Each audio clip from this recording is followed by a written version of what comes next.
Après les péripéties du premier film, les bad guys sont maintenant rentrés dans la vie citoyenne. Mais trouver du boulot avec comme seule expérience professionnelle un casier judiciaire de la taille d'une montagne, c'est compliqué. Jusqu'au jour où ils apprennent l'existence d'une nouvelle bande de criminels en ville. Ce qui est une parfaite occasion pour montrer aux gens qu'ils ont vraiment changé, en plus d'avoir une chance de trouver du boulot s'ils arrêtent ce groupe. Mais est-ce que retourner dans le monde criminel ne les fera pas redevenir des bad guys? Ah, la tentation sera rude. Alors déjà, avant d'aborder ce film, je devrais avant tout parler du premier qui est pas vraiment exceptionnel. Alors il est bien, hein, c'est clairement pas un navet, mais ça va pas très loin et à vrai dire, c'est pas vraiment ce qu'il essayait d'être.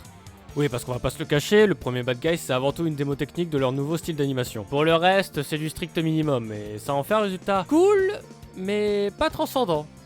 Mais quand même sympa. Mais là on parle de sa suite, et pour les gens qui veulent savoir tout de suite mon avis parce qu'ils n'ont absolument aucune patience et regardent toutes leurs vidéos en x2, oui c'est à toi que je parle là, espèce d'enfoiré, tu vois je t'avais pas vu? C'est beaucoup mieux. Mais il y a quelques petits problèmes. Et ouais, je sais, je suis taquin, je suis chiant et autres synonymes casse-couilles. Mais c'est pas ma faute, hein, c'est ce que j'ai remarqué dans mon visionnage, donc va falloir faire avec les gars. Alors commençons déjà par l'animation, qui est juste excellente. Comparé au premier où c'était vraiment pour tester, là tu vois qu'ils ont un meilleur contrôle et ça se sent. La mise en scène s'arrête jamais, c'est un flot continu d'action cool en action cool, avec quelques gags pour varier, parce que ça fait jamais trop de mal. Non sérieux, c'est de la bombe. Rien qu'avec l'intro, t'en as déjà plein les mirettes. Alors bien sûr, ça sait aussi se poser quand il faut, et d'ailleurs je dirais que les moments les moins intéressants sont les scènes justement d'émotion. On reviendra sur ça, mais quand on compare au premier qui était assez timide dans ses tentatives d'action, cette suite a clairement peur de rien et ça fait du bien de voir un film qui s'amuse avec son concept et qui hésite pas à aller à fond quitte à presque en faire trop. Ce qui accessoirement ne fait jamais. Alors là je suis censé parler de la musique, mais j'avoue que j'ai pas trop de remarques à faire. Je dirais juste que pour un film d'espionnage la BO colle. Voilà. La musique des crédits était cool par contre. Bon allez, on passe au plan principal pour moi dans ce genre de vidéo. Le scénario, mais surtout les personnages. Parce que oui, le deuxième est clairement plus important que le premier dans ce film. Alors le scénario en soi, c'est assez simple. C'est le fameux coup du gars qui était méchant, mais qui s'est repenti et qui va se retrouver dans une affaire qui peut potentiellement le refaire sombrer dans le côté obscur de la force. C'est du basique, mais à vrai dire comme le premier film, donc ça reste dans l'idée. Non, moi par contre, ce qui me gêne... c'est le message et tout ce qui tourne autour du thème du film. Alors je vous arrête tout de suite, hein, ils sont loin d'être mauvais, mais le problème c'est que justement, pour des thèmes aussi intéressants, c'est quand même chiant qu'ils soient aussi peu développés. Par exemple, le grand thème de nos protagonistes, c'est se réinsérer avec un passé criminel. Sur papier c'est génial, surtout quand t'as des personnages dont leur vie brillait dans le crime. D'ailleurs au début t'as une transition assez cool, où tu passes du monsieur loup avec une super voiture qui roule à 200 km en transportant du butin, à une vieille poubelle sur roue qui se fait doubler par tout le monde et qui arrive même pas à faire un credo. Tout en te disant que ça va très bien parce que tout ce qui compte c'est que maintenant il reste dans les clous avec un sourire qui a du mal à rester en place. Donc malgré le fait que les personnages ont maintenant les meilleures intentions du monde et essayent de se refaire une vie loin de la vie criminelle qui leur allait si bien, la société ne veut toujours pas d'eux parce que tu comprends, on se refait pas hein. Ce qui ironiquement aide certaines personnes à retomber dans ce genre de tractard. Mais ça tu vois le problème c'est que effectivement c'est présent au début, mais dès que l'élément perturbateur arrive, alors le message il part au shit direct. C'est dommage quand même d'avoir une base solide et de la laisser en plan quand tu pars sur autre chose. Et c'est aussi avec l'autre thème qui est du bien et du mal. Parce que faire le bien,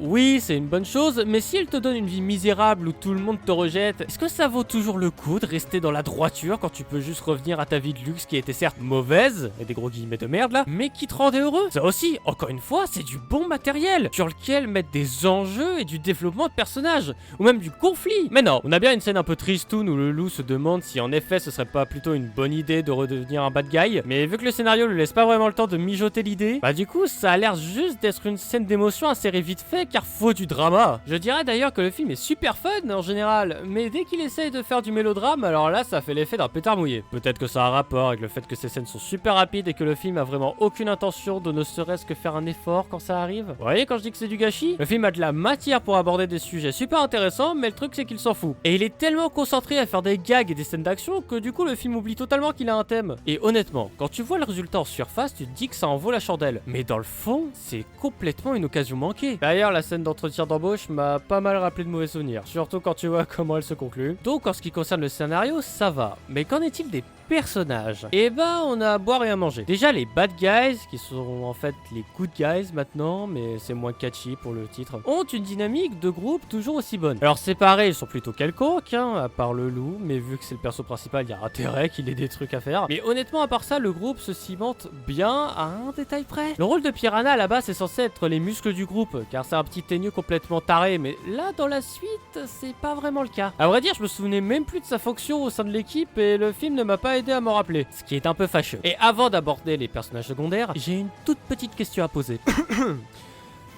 Je peux savoir pourquoi il y a autant de tensions sexuelles dans ce film? Non, sérieux, entre Lou et Diane qui s'échangent des mimiques et des regards de braise en permanence, t'as l'impression qu'ils vont se chevaucher dans la seconde d'après. La méchante qui est... on en reparle. Et Serpent qui étale ses fantasmes de soumission à chaque fois qu'il voit la meuf corbeau. Non mais c'est bon là! Je sais que c'est un film de furie avec des furies pour des furies, mais là vous êtes vraiment à deux doigts de ramener la fanbase de Zootopie. Et c'est pas des rigolos, hein, rien que les fans de Judy Hopps, c'est un délire rien qu'à lui. Enfin bref, j'en fais des caisses, mais c'est avant tout pour le gag, et je pense que c'est surtout les parents qui comprendront les blagues. C'est pas non plus comme s'il y avait des métaphores de scènes de cul adressées directement à des enfants dans un dessin animé spécialement créé pour eux. Tiens, je sais pas ce qui m'arrive, mais là j'ai envie d'insulter toutes les fanbases aujourd'hui.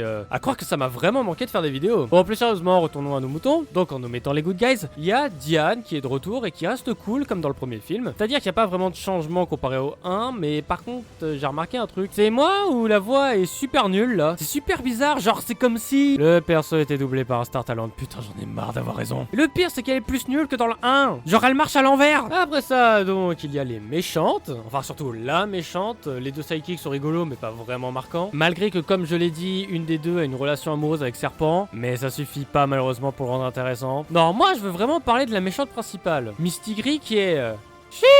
Eh ben putain! Alors je ne suis absolument pas Fury. Mais si en face de moi je rencontre une femme qui serait capable de m'exploser le crâne tel une pastèque avec ses cuisses... La question d'avec ou sans poil devient moins importante tout d'un coup. Bon, on va se calmer 3 secondes, hein, et essayer de se remettre au boulot. Si on oublie un moment son design...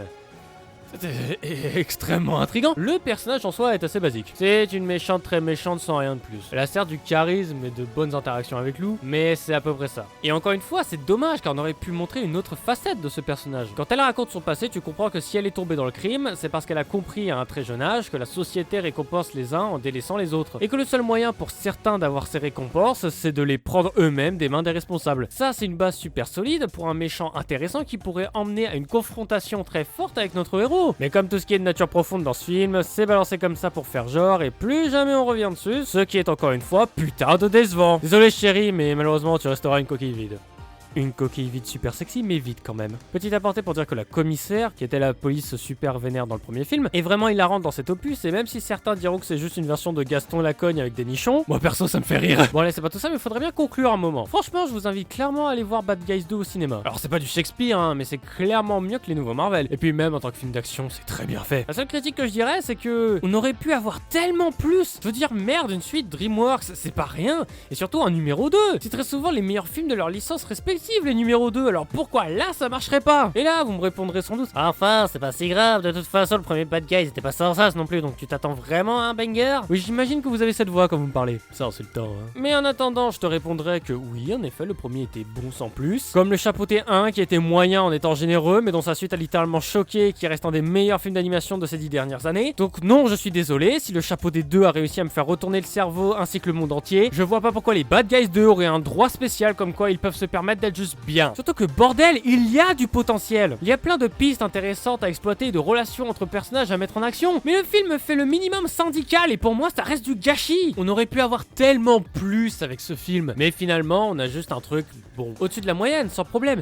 Mais qui aurait pu tellement donner. Et c'est pourquoi que malgré ma bonne expérience dans ce film, j'aurais toujours des choses à redire. Voilà, ce serait à peu près tout ce que j'aurais à dire pour cette critique. En espérant vous avoir donné envie d'aller voir ce film malgré mes quelques grippes dessus. Bon, malheureusement, j'ai peur que le temps que je finisse cette vidéo, le film sera déjà plus en salle, un peu comme quand j'avais fait Kung Fu Panda 3. Ce qui m'empêcherait d'obtenir un nombre suffisant de vues. Non, sans déconner, c'est trop injuste. Enfin bon, maintenant que je suis de retour, pour la 3e fois, on va enfin essayer d'être productif. Et oui, c'est vrai, je devrais vous dire pourquoi j'ai disparu pendant 7 mois sans rien publier. Et ma foi, je vous dois bien ça, alors je vais essayer d'être bref, mais informatif. Bon, à l'origine, j'avais comme...